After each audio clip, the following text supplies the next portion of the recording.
예수님은 우리가 세상의 빛이라고 말씀하시면서 산에 있는 동네가 숨겨지지 않는다, 못한다라고 말씀해 주셨습니다.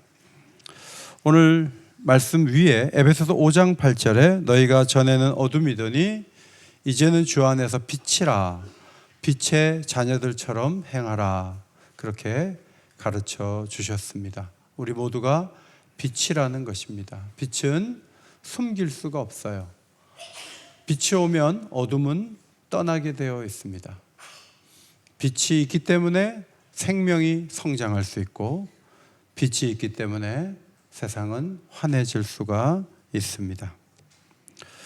하나님은 거룩하신 빛을 우리에게 비추셔서 그 필터링된 빛으로 인해서 우리는 성장하고 다른 생각과 다른 가치를 추구하며 세상을 밝힐 수 있는 힘과 능력을 갖게 되었습니다. 전에는 열매 없는 어둠에 참여했던 우리들이지만 주께서 기뻐하실 일이 무엇인지를 고민하는 존재가 되었습니다. 이전에는 잠자던 우리들이 깨어나서 하나님 원하시는 열매를 맺고 있습니다. 어떻게 행해야 될지 늘 주의해야 하고, 오늘 해야 될 선행을 내일로 미루지 말아야 될 것은 세월이 그렇게 길지 않기 때문입니다. 주의 뜻을 이해하고 성령의 도우심을 받아 살아가라고 에베소서 5장에 가르쳐주고 있습니다. 빛된 성도들이 행할 세 가지를 본문 앞에서 설명하는데 19절 먼저 예배에 대한 말씀입니다. 같이 한번 읽겠습니다. 시작. 시와 찬송과 신령한 노래들로 서로 화답하며 너희의 마음으로 주께 노래하며 찬송하며. 빛 그러면 어디 구제하고 누구 돕고 그쪽으로만 자꾸 생각을 하지만, 사실은 우리의 마음이 하나님을 향하고 하나님을 찬송하고 싶고, 혼자만 찬송하지 않고 성도들과 함께 노래하고 싶고 하나님을 기뻐하는 마음을 가진 것 자체가 빛 가운데 들어와서 가능한 일이에요. 좋은 일을 많이 한다 할지라도 예배하는 것에 스위치가 꺼져 있고 하나님을 높이는 데 관심이 없다면 그 사람은 아직 빛나는 세계를 경험하지 못한 사람이다, 그렇게 볼 수가 있습니다. 핍박의 상황에서도 1세기 성도들은 십자가에서 이루신 예수 그리스도의 은혜를 노래했습니다. 앞으로 하나님이 펼치실 놀라운 세계를 바라보고 그분의 언약 주신 은혜를 찬송했습니다. 주후 109년 소아시아 비두니아의 총독이었던 플리니우스라는 사람이 트라야누스 황제에게 이렇게 보고했다 그래요. 그리스도인들이 정해진 날 동이 트기 전에 정기적으로 만나 그리스도를 마치 신처럼 경외하여 자기들끼리 번갈아가며 노래를 불렀습니다. 노래하면 소리가 나고 소리가 나면 발각이 되는데 1세기 성도들은 노래하고 또 노래하는 공동체를 이루었던 것이죠. 두 번째, 감사입니다. 빛된 성도들은 감사하죠. 같이 한번 읽겠습니다. 20절 시작. 범사에 우리 주 예수 그리스도의 이름으로 항상 하나님 아버지께 감사하며. 불행하려고 하면, 계속 어두운 생각을 하면 불행해져요. 그런데 모든 일에는 감사할 영역이 있어요. 그것을 항상 하나님께 감사하는 것은 아무나 하는 일이 아니에요. 신정호 선교사님 금요일 날 너무 귀한 말씀을 주셔서 제가 토요일 날 감사하다고 전화를 드렸더니 그런 말씀 하시더라고요. 그 미얀마의 난민들을 구호하는 분들이 그들을 돕는데 그 중에 어떤 그리스도인들이 미얀마 난민 중에 한 사람이 이렇게 얘기하더래요. 너무 감사한 게 많다고. 그런데 가진 것도 없고 난민이잖아요. 얼마나 어려워요. 모든 게 결핍돼 있고 환경이 안 좋죠. 그런데 그분이 감사하는 모습을 보면서 구호에 동참한 분들이 큰 감동을 받았다고 해요. 성령의 도우심이 아니면 감사하기가 어려워요. 두 번째는 감사예요. 세 번째는 피차 복종하는 거죠. 그리스도를 경외함으로 피차 복종하라. 다른 사람의 필요에 대한 관심은 기독교 공동체의 매우 중요한 특징이 됩니다. 겸손과 온유, 오래 참음과 용납함으로 4장 2절에 나온 에베소 말씀, 우리에게는 교만과 냉혹함과 조급함과 용납치 않으려는 마음이 있어요. 이것을 빛에서 배운, 빛으로 채워진 겸손과 온유와 오래 참음과 용납으로 밀어내는 거예요. 그러면 우리는 하나 될 수 있는 것이죠. 중요한 것은 서로 복종하는 거예요. 서열을 세우고 질서를 잡으려고 하기보다는 서로 존중하고 경의를 표하고 높여야 돼요. 세상의 지도자들은 누군가를 부리려고 해요. 예수님은 너희는 그렇지 않아야 된다. 너희는 서로 종이 되라. 그렇게 말씀하셨습니다. 이 명령은 공동체에 주어진 명령이고 새로운 가치관으로 서로를 존중하면 어두운 부분을 밝힐 수 있는 빛나는 위상을 발휘할 수가 있게 되는 거예요. 그런데 예배와 감사, 피차 복종하는 일은 성령이 충만해야 가능하지, 그렇지 않으면 다른 쪽으로 빠져들겠죠. 이제 사도는 실제적이고 현실적인 관계 속에서 어떻게 처해야 하는지 관계 하나하나를 가르쳐 줍니다. 첫 번째, 남편과 아내의 관계, 가정이잖아요. 목회에 보면 다른 부분 다 좋아요. 근데 부부 관계가 안 좋아요. 그런 분들 많아요. 적지 않아요. 이 부분에 빛을 받아야 돼. 이 부분에 하나님 말씀 받고 그대로 가면 빛이 임해요. 그런데 이 부분에 관한 한 자기 마음대로 하는, 그러면 행복하지 않아요. 두 번째, 부모와 자녀의 관계. 자식을 내 마음대로 하겠다 하는 사람 치고 행복한 사람이 없어요. 하나님께서 규정하신 대로 자녀를 양육해야 되고 부모를 존경해야 돼요. 세 번째는 종과 상전의 관계예요. 직장생활 잘해야죠. 어떤 태도로 직장생활에 임해야 되는가, 이 부분을 배울 수 있는데 에베소에는 약 30%의 노예들이 있었다 그래요. 그들이 주인 상전된 사람들하고 같은 교회를 섬길 때 얼마나 불편했겠어요. 그런데 그 종들에게 기본을 가르쳐요. 또 상전들에게도 기본을 가르치는 거죠. 네 번째로는 눈에 보이지 않지만 마귀가 있어요. 마귀를 우습게 여기면 안 돼요. 철저히 대비해야 되고 마귀와 싸워서 이겨야 되는데 이 부분을 가르쳐 주므로 빛된 삶이, 빛나는 성도들이 어떤 사람들인지를 사도는 가르쳤습니다. 오늘 본문, 부부가 어떻게 되는지를 가르치죠. 아주 간단한 두 가지 교훈을 우리에게 전해줍니다. 첫째로 아내들이여 남편에게 복종하라 그랬어요. 자, 아내들이여 한번 읽어주시겠습니까? 불편하셔도 읽어주십시오. 시작. 네. 많은 문화권에서 특별히 고대 여성들은 많이 억눌려 살았어요. 정당한 급료를 받지 못하고 영향력 있는 자리에 올라설 수도 없었으며 유대의 경우에 사람의 숫자에도 여자들이 들어가지 못했어요. 보긴 보아도 못 본 척 해야 했고 듣긴 들어도 알지 못하는 것처럼 살아야 했던 여성들이 많았어요. 예수님은 여자와 종, 아이들을 존중하고 평등하다고 가르쳐 줬는데 사도 바울은 왜 아내가 남편에게 복종하라는 이 어마무시한 단어를 사용했을까? 답답하죠. 바울이 편지를 보냈던 에베소는 여성에 대한 전통적인 역할이 역동적으로 변하던 장소였고 그 교회에 사도는 편지를 보냈습니다. 우리는 무조건 고대이기 때문에 억압적이었을 거야, 여자들은 아무 일도 못했을 거야 라고 생각할지 모르지만 1세기에서 3세기까지 소아시아 8도시에서 시장을 여자가 보낸 경우가 28차례라 그래요. 그러니까 우리가 상상 이상으로 여성들이, 적어도 한국 사회 이상으로 여성들이 사회에서 영향력을 발휘했던 시대였던 거죠. 아뎀이라는 신, 이시스라는 이 신은 다 여신이에요. 이 여신을 섬기는 자리의 중심에는 여사제가 있어요. 그리고 남자 종들이 여사제를 도왔어요. 이것이 에베소 지역의 분위기예요.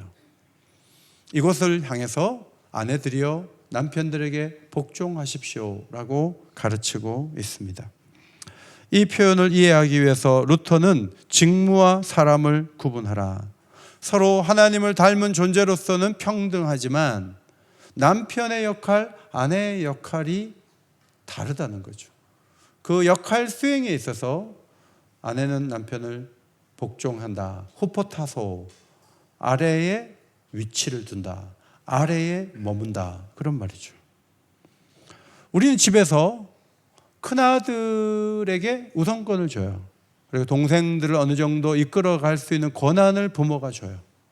근데 막내가 왜 형만 그러냐고, 성적은 내가 더 좋은데 내가 왜 형이 말한 대로 해야 되냐고 항거할 때는 부모가 그것을 바로 잡으려고 해요. 그러면 안 된다 그래요. 하루를 먼저 태어나도 형이다 라고 가르치면서 가정의 질서를 잡아가요.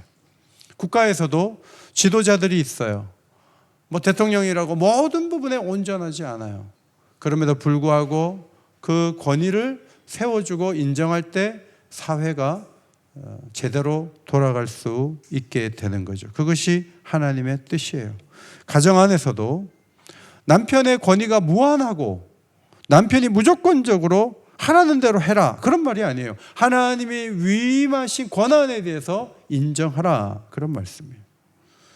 21절에 그리스도를 경외함으로 피차 복종하라고 이미 말씀하셨잖아요. 하나님이 명하신 것을 금한 것, 그거를 남편이 자꾸 하자 그래요. 하면 안 되죠. 하나님이 하라고 한 걸 안 하려고 그러는 남편을 따라가도 안 되죠.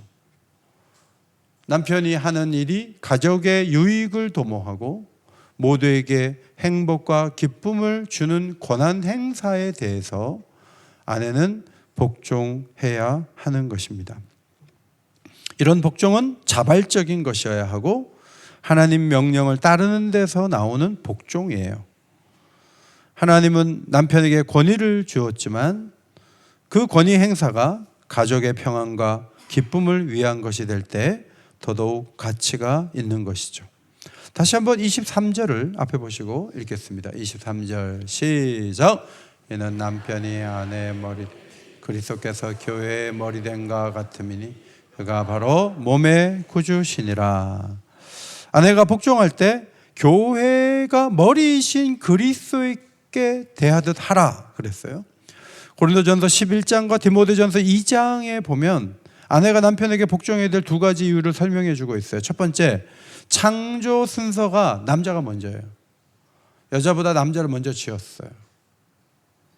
두 번째로 창조의 목적이 아내가 남편을 위해서 지음 받았기 때문에 그래요. 아담을 외로운 것을 보시다가 독초하는 것이 좋지 않다 해서 하나님이 하와를 만드셨어요. 하와를 위해서 아담을 만든 게 아니에요. 그런 창조의 질서를 따라서 목적을 따라서 아내들이 남편에게 복종하라고 말씀하는 것입니다. 이것을 에베소 지역의 문화입니까? 1세기의 흐름입니까? 현대는 그렇지 않습니다 라고 반박하는 분들이 계실 수 있지만 이것은 창조에 관련해서 나온 명령이기 때문에 이것은 영구적이며 보편적이며 타당한 것으로 받아야 돼요.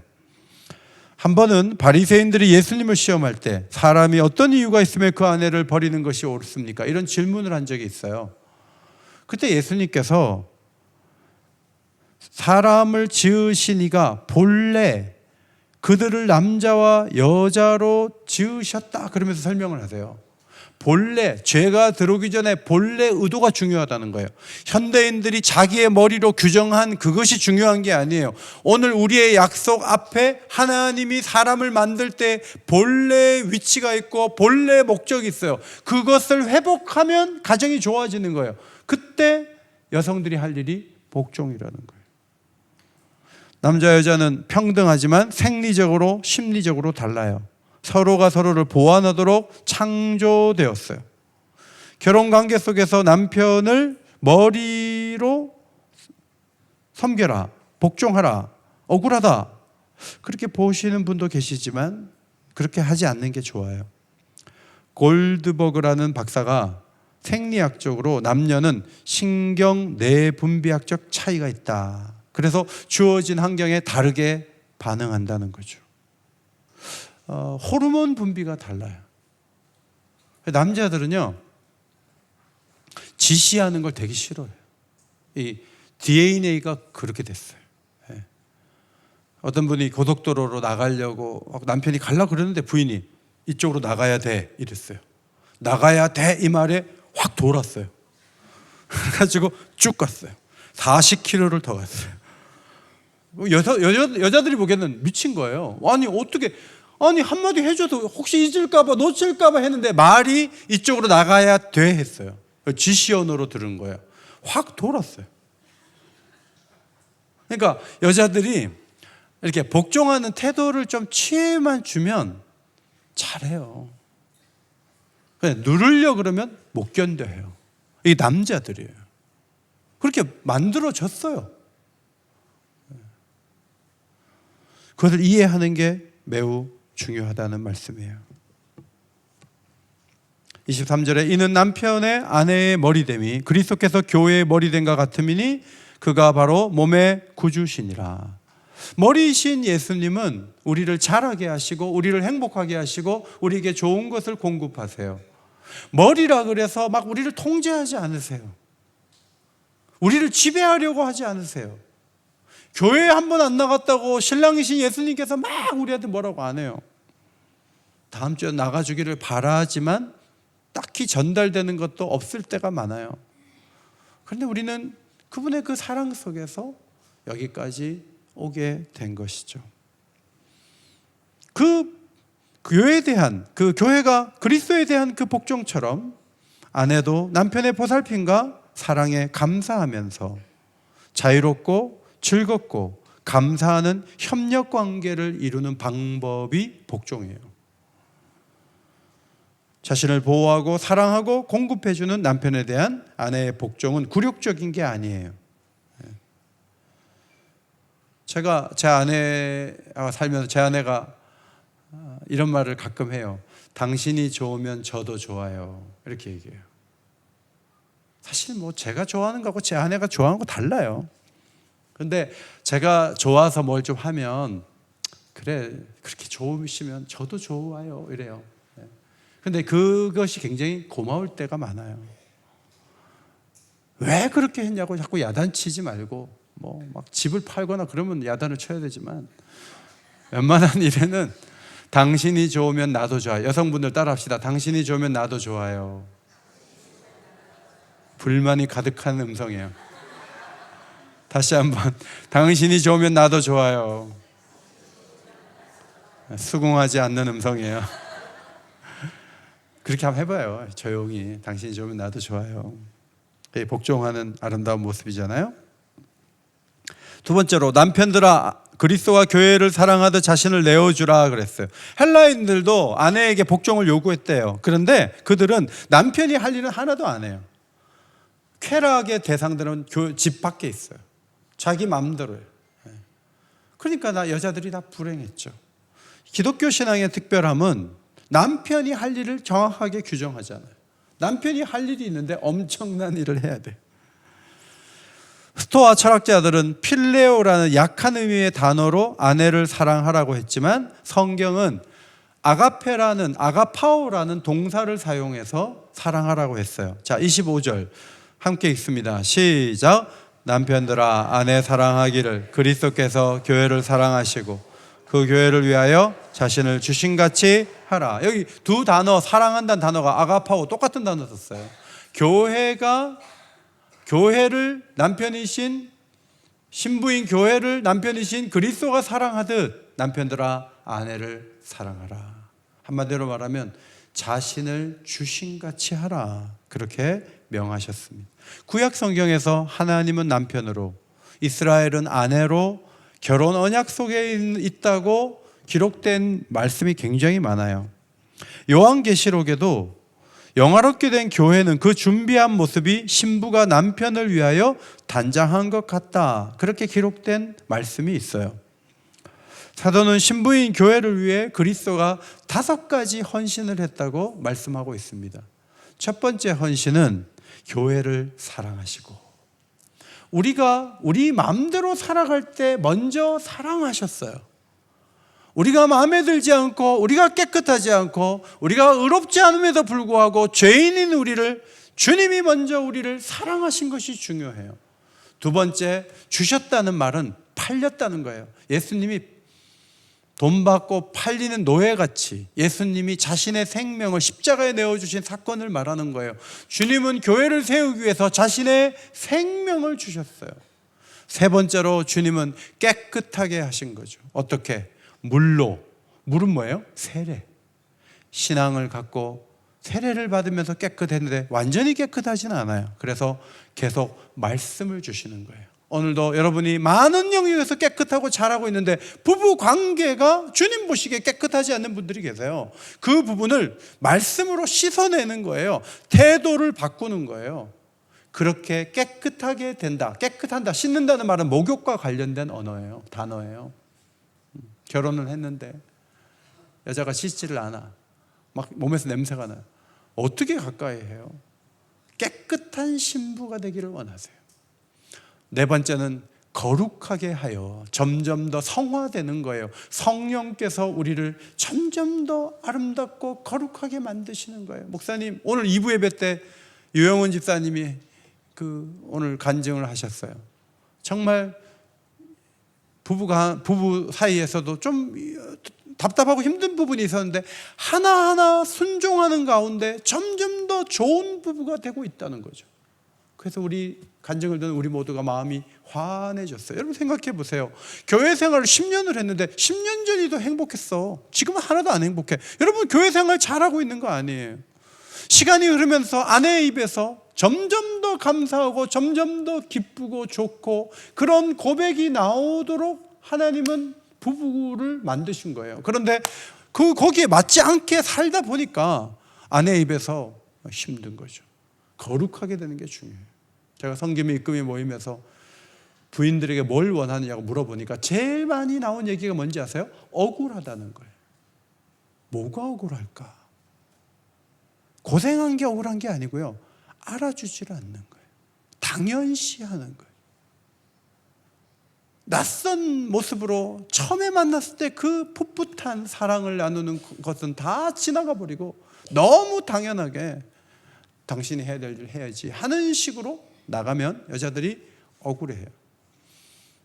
거룩이라는 것이 막 길게 기도하고 성경을 500장씩 읽고 거기다가만 묶어놓으면 안 돼요. 저는 우리 성도들이 성령의 도움을 받아서 아내의 입에서 점점 더 행복하다는 말이 나올 수 있는 거룩함으로 남편들이 무장되시기를 주의 이름으로 축원합니다. 네. 아멘의 의지가 담겨 있지 않아요. 우리 남편들 이 부분에서 거룩해지시기를 주의 이름으로 축원합니다. 네. 다섯 번째는 영화롭게 되는 거죠. 웨딩드레스를 입혀놓은 신부처럼 주님이 다시 오셔서 영광스럽게 우리를 만드실 거예요. 세상에서 교회는 핍박의 대상이고 회방의 대상이고 사람들이 손가락질도 해요. 그러나 우리 주님은 교회를 그냥 그 모습으로 받지 않으시고 점점 더 아름답고 풍성하게 만들어 가시면서 점이나 주름 잡힌 것이나 그 어떤 손상된 모습이 없이 영광스럽게 세우실 것입니다. 위대한 설교자 마틴 로이드 존스 목사님은 미용 전문가이신 예수님이 교회를 만져주실 때 그 마사지가 너무 완벽하여 단 하나의 주름도 남지 않을 것이다. 그래서 교회는 젊어 보이고 젊음이 활짝 피게 될 것이다. 뺨은 불그스레하고 피부는 점이나 주름이나 하나 없이 완벽하게 될 것이다. 영원히 그런 모습으로 있게 될 것이다. 그렇게 썼어요. 우리 주님이 마사지사예요. 그러니까 오늘부터 우리 남편들은 마사지사가 돼야 돼요. 그래서 여자들이 아이를 낳고 막 키우다 보면 막 아프거든요. 많이 아파요. 그냥 여기 좀 주물러줘 여보, 여기 오른쪽 왼쪽 좀 주물러줘. 그때 남자가 그래 어디가 아파하고 주물러주고 아침에 일어나서 당신이 어제 주물러줘가지고 밤에 숙면을 취했다고 너무 좋다고 오늘 저녁에도 부탁한다고. 그럴 때 그걸 기쁨으로 여기는 남편은 훌륭한 사람이에요. 주님 말씀대로 사는 사람이에요. 여보 여기 오른쪽이 아픈데 그럼 남편이 나는 왼쪽이 아파. 아, 싫어 안 해. 내가 당신 종이야? 나도 피곤한데? 당신 내 어깨 주물러. 이렇게 하면 안 돼요. 그런 남편들은 회개해야 돼. 예수님이 계속 우리의 잠재력을 개발하고 온전한 모습이 되도록 사랑을 부으시는 것처럼 남편들 또한 아내를 더 깊이 있게 사랑해야 돼요. 28절 이와 같이. 자, 이 부분은 어떤 분이 주도가면서 숨이 탁 막혔대요. 예수님이 한 건 5가지 너무 생생하고 너무 좋고 너무 희생적인데 갑자기 남편들도 아내를 그렇게 사랑하라 했을 때 이게 얼마나 어려운 일이냐는 거예요. 남편들이 꼭 기억해야 될 게 뭐예요? 아내가 행복하면요 남편이 행복해요. 아내가 너무 기뻐하고 화내지면 남편도 너무 좋은 거 아니에요? 제가 성경 입금이들에게 물어봤어요. 여성분들에게 뭘 원하시냐 그랬더니 격려받기를 원해요. 그리고 작은 일에도 상의하고 존중해 주기를 기대해요. 에너지를 밖에서 두 분 다 쓰고 들어오면 모두 다 예민해지는 거 아니에요? 그래도 남편이 포용력 있게 받아주고 격려하고 고맙다고 하고 그렇게 하기를 원해요. 오늘 집에 가서 할 일이 있어요. 그건 뭐냐면 편지를 쓰는 거예요. 누가? 다 써야지 뭘 남편만 써요. 같이 써야지. 같이 써가지고 편지를 이렇게 하나 보내세요. 거기다가 꼭 선물을 하나 줘야 되겠다 하면 작은 선물 하나 해가지고 이번 주간에 좀 그것도 한번 사진 찍어서 저한테 보내봐요. 좋은 일이 있을지 몰라요. 저는 목회하면서 교회 생활에서는 너무 100점인데 두 분은 왜 행복하지 않을까? 저 부부는 왜 저러지? 그렇게 제가 좀 갸우뚱한 분들이 몇 분 계세요. 왜 그러냐면요 부인이 복종하려는 마음이 없어서 그래요. 이 부부는 내 마음대로 한다니까. 내가 뭐 도둑질했어? 사람 죽였어? 근데 남편한테 복종 안 해. 이런 사람들은요 행복하기 어려워요. 남편들도 마찬가지예요. 막 복종만 요구하고 오늘 목사님 말씀 들었어? 자기가 할 거는 생각도 안 하고 막 복종만 강요하고 그것이 가정의 평안과 유익을 위한 것도 아닌데 자기 취미 생활에 대한 것인데 복종하라고 막 강요하는 건 잘못된 거예요. 남편들은 마음을 다해서 최선을 다해서 새벽 2시에라도 여보 여기가 아프다 그러면 벌떡 일어나가지고 마사지 해줘야지. 그리고 도와줘야 돼. 그리고 환한 얼굴을 보는 게 내가 결혼한 목적이다. 이렇게 두고 앞으로 달려가는 것이 매우 중요해요. 말씀대로 걸어감으로 행복한 길 더 아름답게 걸어가는 부부들이 되시기를 예수의 이름으로 축원합니다.